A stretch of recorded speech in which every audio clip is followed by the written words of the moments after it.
នៅតាមបណ្ដោយផ្លូវជាតិកាត់ស្រុកមួយដែលឆ្ងាយពីទីប្រជុំជនមានស្ពានបេតុងចាស់មួយកន្លែងឆ្លងកាត់ស្ទឹងដ៏ជ្រៅនិងងងឹតអ្នកភូមិដែលរស់នៅតំបន់នោះតែងតែហៅស្ពាននោះថាជាស្ពានមរណៈព្រោះតែប្រវត្តិដ៏គួរឲ្យខ្លាចរបស់វាកាលពីប៉ុន្មានឆ្នាំមុនមានស្ត្រីមានផ្ទៃពោះម្នាក់បានជិះម៉ូតូកាត់ស្ពាននេះនៅពេលយប់រលឹមស្រិចៗរួចក៏ត្រូវរថយន្តដឹកទំនិញធុនធំបើកបុកគៀទម្លាក់ចូលទៅក្នុងស្ទឹងសាកសពរបស់នាងនិងកូនក្នុងផ្ទៃត្រូវបានគេប្រទះឃើញនៅ3ថ្ងៃក្រោយមកក្នុងសភាពហើមរលួយទៅនៅនឹងជើងសសរស្ពានអ្នកបើករថយន្តបង្កហេតុបានរត់គេចខ្លួនបាត់ស្រមោលដោយគ្មានការទទួលខុសត្រូវឡើយចាប់តាំងពីថ្ងៃនោះមកវិញ្ញាណរបស់ស្ត្រីអភ័ព្វនោះហាក់ដូចជាមិនបានទៅចាប់ជាតិឡើយនាងតែងតែក្រាញននាលនៅចាំនៅនឹងក្បាលស្ពានជានិច្ចដើម្បីរងចាំរកគូមកជំនួសឬក៏សងសឹកចំពោះរាល់យានយន្តណាដែលធ្វើដំណើរឆ្លងកាត់ទីនោះតែម្នាក់ឯងនៅពេលពាក់កណ្ដាលអាធ្រាត្រអ្នកស្រុកនៅទីនោះដឹងច្បាស់ណាស់ថា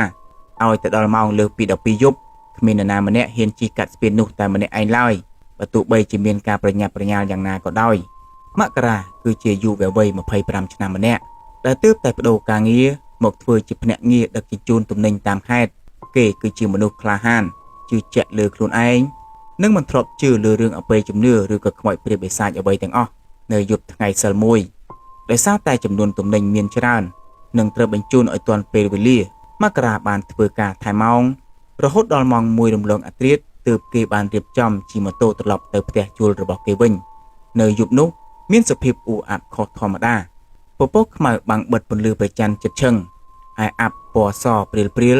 ក៏ចាប់ផ្ដើមធ្លាក់ចុះមកគ្របដណ្ដប់នៅលើដងផ្លូវខណៈពេលដែលមករា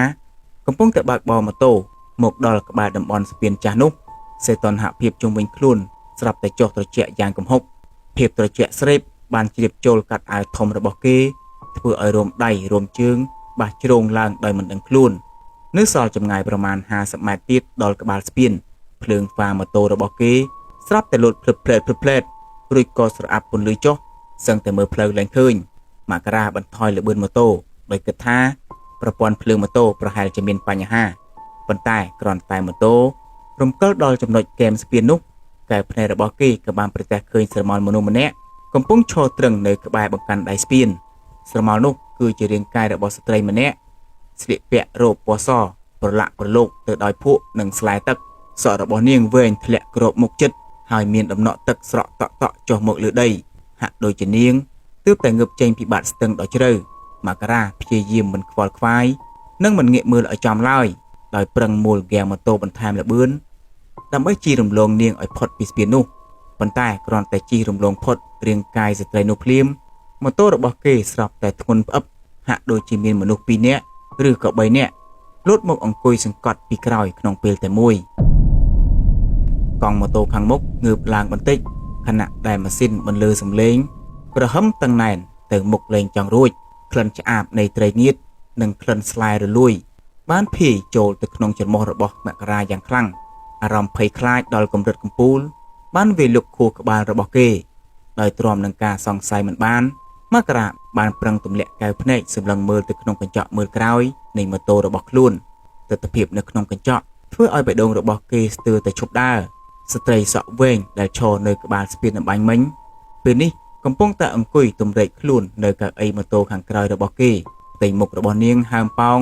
រលួយសាច់ធ្លាក់ដល់ឆ្អឹងនិងមានកែវភ្នែកពណ៌សរលោងកំពុងតែសម្លឹងមកកញ្ចឹងករបស់គេដៃដ៏សស្លេកត្រជាក់ស្រេប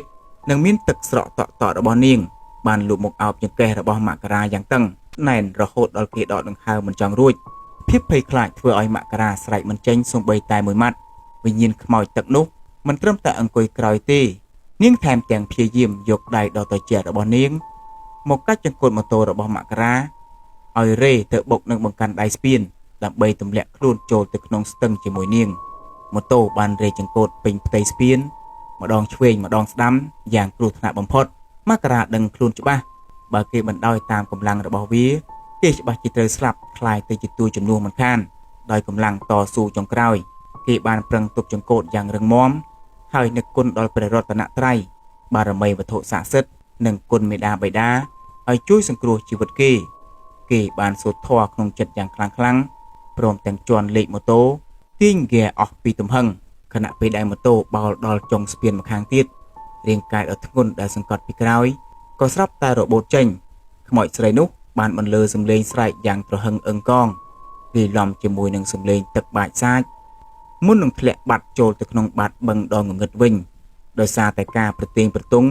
ម៉ូតូរបស់មករាបានរអិលដួលបោកផ្ទុកទៅនឹងជញ្ជាំងថ្នល់យ៉ាងពេញទំហឹងធ្វើឲ្យគេសម្លាប់បាត់ស្មារតីនៅនឹងកន្លែងព្រឹកឡើងទើបមានអ្នកស្រុកមកប្រទះឃើញហើយនាំគេទៅសង្គ្រោះនៅមន្ទីរពេទ្យមករារងរបួសបាក់ដៃនិងស្លាកស្នាមពេញខ្លួនប៉ុន្តែគេមានសំណាងដែលនៅរស់រានមានជីវិតបន្ទាប់ពីហេតុការណ៍នោះមកមករាបានជឿជាក់ទាំងស្រុងទៅលើរឿងអរូបីហើយគេតែងតែទិញផ្លែឈើយកទៅសែនអុជធូបនៅលើបង្កាន់ដៃស្ពាននោះដើម្បីសុំសេចក្តីសុខរាល់ពេលធ្វើដំណើររីឯស្ពានមរណៈនៅតែបន្តរក្សាភាពស្ងាត់ជ្រងំនិងអាចកំបាំងដ៏ព្រឺព្រួយរបស់វាដើម្បីរងចាំអ្នកដំណើរដែលធ្វេសប្រហែសនៅពេលកណ្ដាលអធ្រាត្រជាបន្តបន្ទាប់ពីកើតរឿងជាច្រើនមកស្ពាននោះក៏ត្រូវបានអ្នកភូមិគ្រប់រូបយកសំណែនទៅដាក់សែននៅលើបង្កាន់ដៃជាញឹកញាប់ដែលទិដ្ឋភាពនៃសំណែនទៀនធូបនេះធ្វើឲ្យមនុស្សម្នាលែងហ៊ានឆ្លងកាត់ស្ពាននោះនៅពេលយប់តែម្ដងរឿងរ៉ាវនេះជាសារមួយដាស់តឿនដល់យុវវ័យឬក៏អ្នកធ្វើដំណើរគ្រប់រូបឲ្យមានការប្រុងប្រយ័ត្នខ្ពស់ក្នុងការបើកបរជាពិសេសនៅពេលយប់កណ្ដាលអធ្រាត្រតាមដងផ្លូវស្ងាត់និងទីតាំងដែលធ្លាប់មានប្រវត្តិមិនល្អការគោរពនិងមិនប្រមាថដល់ជំនឿអ្នកស្រុកការរក្សាស្មារតីឲ្យបានរឹងមាំព្រមទាំងការជៀសវាងធ្វើដំណើរតែម្នាក់ឯងក្នុងស្ថានភាពប្រថុយប្រថានគឺជាការការពារខ្លួនដ៏ល្អបំផុតពីគ្រោះថ្នាក់ទាំងឡាយមិនថាមកពីមនុស្សឬក៏អមនុស្សឡើយ។